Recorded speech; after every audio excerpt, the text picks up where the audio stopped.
Well, I can't stop thinking about Elijah. Do you remember last week? The hurricane, the earthquake, and the fire. Oh, no fire, remember?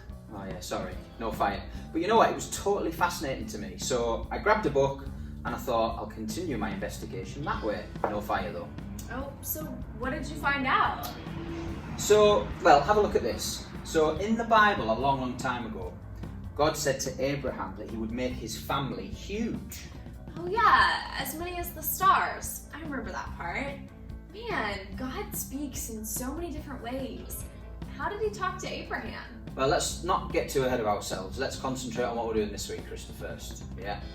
But you know what? Over many, many years, God grew Abraham's family. And there are loads of adventures in the Bible, in the Old Testament, about how he did this. And they were called the Israelites. But you know what? There came a point where the family split, a little bit like this. And some of them moved up to the north, and they were still called the Israelites.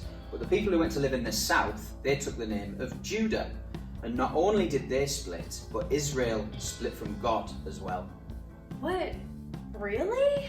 After God showed them miracle after miracle and stuck by them and brought them through, they just walked away from him? I'm afraid they did, yeah. But you know what? God didn't go in a big mood or start ignoring them like some people might. He actually picked some special messengers, people who'd stuck by him. And he actually gave them some messages for the people. Wow, so God must have chosen somebody really cool to show him who was boss. Not really. He actually picked Elijah, which was a bit of a strange choice. Oh, well, why do you say that? Well, he wasn't famous back then, he wasn't rich or powerful, but you know what? God really used him. Yeah, I mean, at one point, God tells him to go to the king and tell him there's not going to be any rain for 3 years, which means, of course, there won't be enough water to drink, and the food in the fields is going to die, and it's going to be like, well, should I give this cow some water, or should I just drink it myself? And, sorry, cow. Yeah.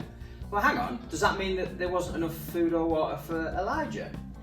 Well, you can read about this in 1 Kings 17, but God actually tells Elijah where there's a secret stream to drink from. And now this is amazing. Birds bring Elijah food.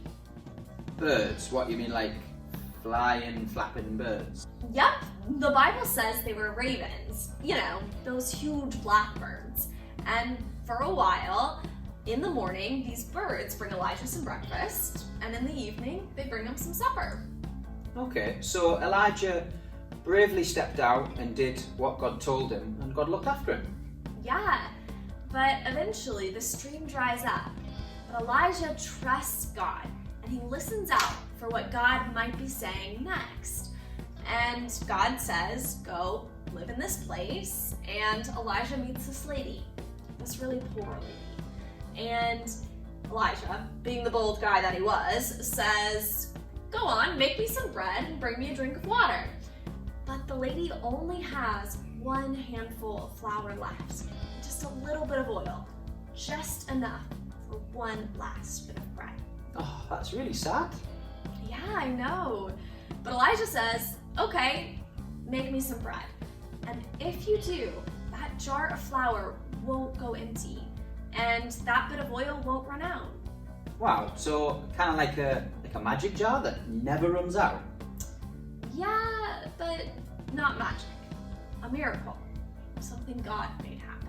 Ah, okay. So a little bit like what we were talking about last week with the kid that died and the hurricane, and everything else that happened. Because Elijah was just an ordinary guy who listened to God, and all those amazing things happened. So that makes me think, Christa, if I do the same as Elijah, do you think my life can be just as exciting? Definitely.